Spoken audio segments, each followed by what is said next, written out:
There was a time when American cars were massive.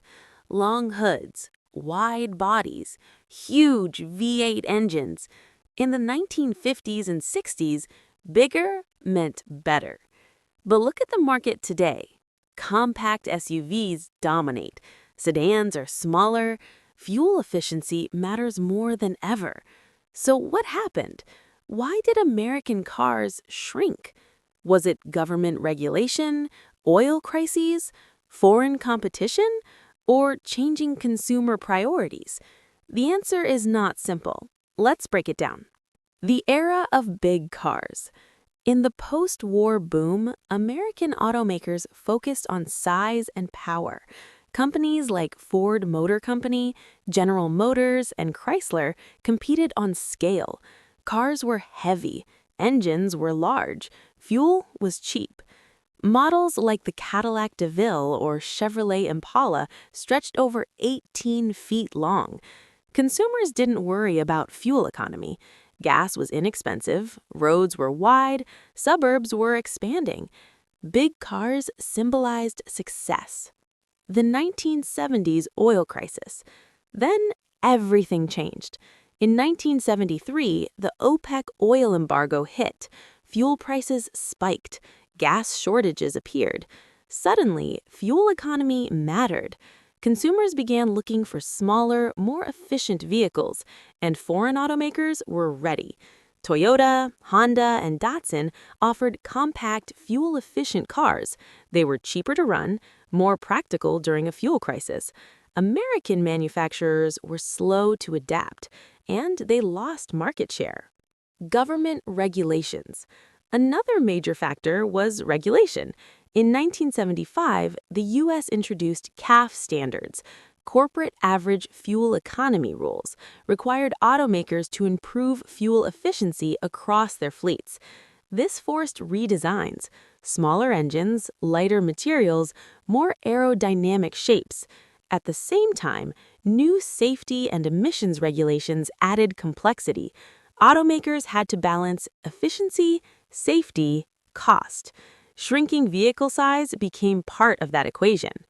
Downsizing without shrinking space. Interestingly, cars became smaller on the outside, but smarter on the inside. Front-wheel drive layouts improved interior packaging. Transverse engines saved space. Better engineering meant similar cabin room in a shorter vehicle. In the 1980s and 1990s, downsizing became an industry strategy. Lighter vehicles improved efficiency without completely sacrificing comfort. Globalization and platform sharing. As automakers expanded globally, vehicle platforms became shared across markets. Instead of building massive US-only sedans, companies began designing global cars. A model sold in America might also be sold in Europe or Asia. That meant more standardized sizes, more efficiency-focused design, and less emphasis on oversized proportions. Global competition reshaped American design priorities. The SUV paradox. Here's the twist. While sedans got smaller, SUVs got bigger. In the 1990s and 2000s, Americans shifted towards SUVs and trucks. Vehicles like the Ford Explorer and Chevrolet Tahoe grew in popularity. But even here, efficiency pressure remained present. Modern SUVs are more aerodynamic, more fuel efficient, more refined. They may look large, but they are engineered very differently from 1970s land yachts.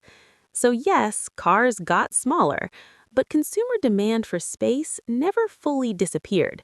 It simply shifted segments. The role of technology.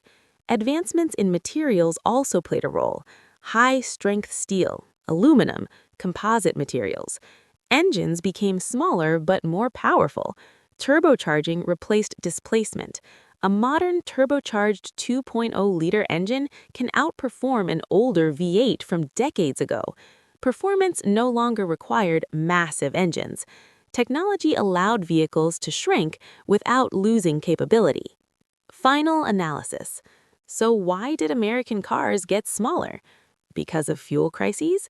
Because of regulation, because of global competition, because of engineering innovation, and because consumer priorities evolved. The massive sedans of the 1960s belonged to a different economic era. Today's market values efficiency, technology, safety, practicality.